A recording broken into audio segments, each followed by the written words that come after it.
Big 96.1, and we are talking about South Ark College today. A lot of great new things happening at the college. Not only the name change, which I think is fabulous, but a lot of other things. And Dr. Justin Guerin is in here. And how are you this morning? I'm doing well. How are you? Oh, we're doing great. Athletic director. You oversee the athletic department, of course. Includes men's and women's basketball, softball, baseball. And this fall, there's going to be something kind of new, and that's an esports team. Yes, that's correct. Tell us a little bit about that. That sounds very interesting. Some were talking about it earlier. So esports is definitely a little new for me, and a lot of people I've talked to at the same time. I've talked to a lot of young people over the last couple of years. It's a really, really rapidly growing thing. As a kid, the only video games I played were sports video games and, playing football or basketball or something like that. And so that's kind of all I know is, you get together with some buddies and you'd fire up NCAA football and play each other. Well, it's continued to grow and become this bigger and bigger thing. And it's not just sports games. It's racing. It's, the first-person games, everything like that. But it's really become a really, really fast-growing sport. And we're excited to bring it to South Ark. We're in process right now working on our esports arena that we'll have on our campus. It'll be a really cool setup. I think once we get that all ordered and finished up and everything, it's going to be a really unique opportunity. There'll be a cool spectators area where you can come and watch and see what's going on. And, it'll be new for us, but, we're also trying to coordinate some things with MAD and some events that they're looking at hosting and things like that. So a lot more information will be coming on that kind of as we get closer to the fall. But, it's brand new and pretty exciting. Well, That's really, it is exciting. It's great. So would you be competing like with other colleges doing this, or is it just people against other people and the competition? So I think it kind of depends on which particular game setup or game you're playing, is my understanding. To some extent, you're competing on an individual basis, and on some you're competing as a team, depending on which game you are. And there's several popular games out there. And as we kind of figure out more of who's going to be, who's officially who's going to be our coach and who we might be bringing on, that'll kind of determine some of what we're playing and things like that. But it is really unique, and you will have some meets where you invite other teams and they come down and that kind of thing. But a lot of it is done, obviously, at this point online, and we get set up, and all our guys are on their stations and they're playing, and then we're competing against somebody who could be, I guess, literally anywhere else in the world. So it's new to us. We're learning a little bit more every day, but it is very exciting. Yeah, the new technology is always nice for things like that. So. And then, of course, you have the traditional, the basketball and baseball, and you tell me that some of those teams are really excelling right now. Yes. We have at this point concluded basketball season. Basketball season is over, but we had a lot of fun this basketball season. Our men's team, we had a first-year new coach, Cameron Robinson.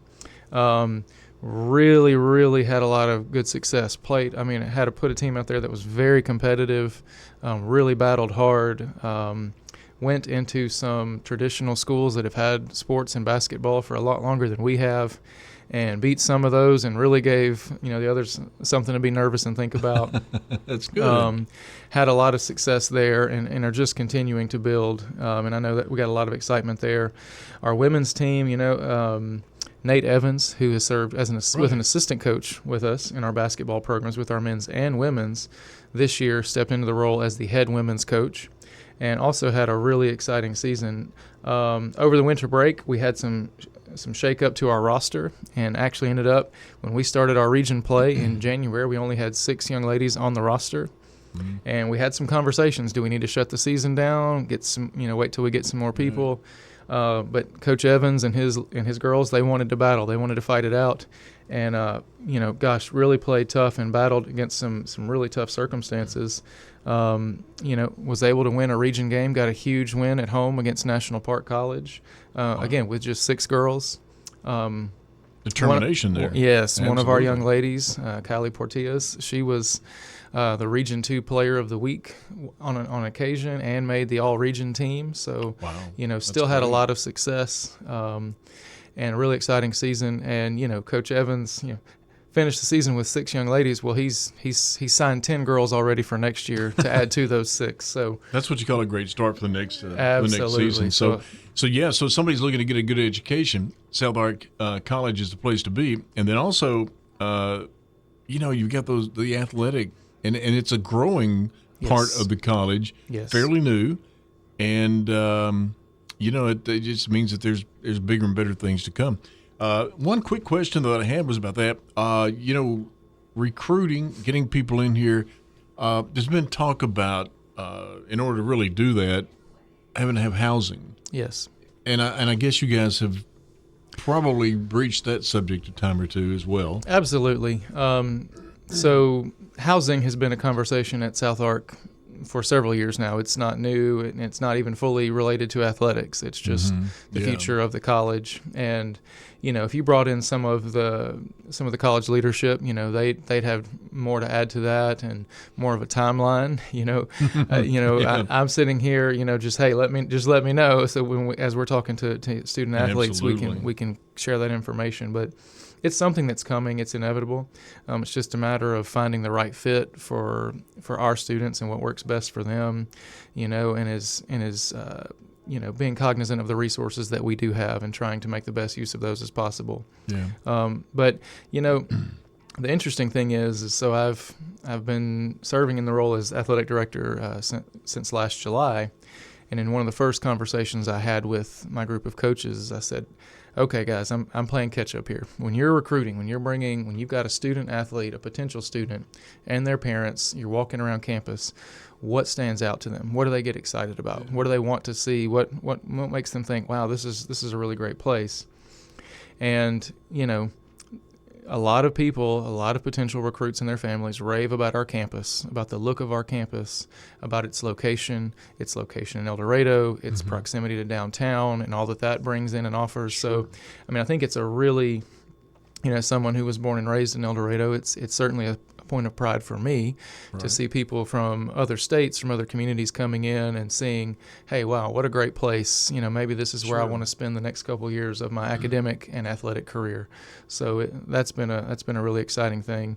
And now we're just continuing to find more and more ways to get the community involved, to grow our programs.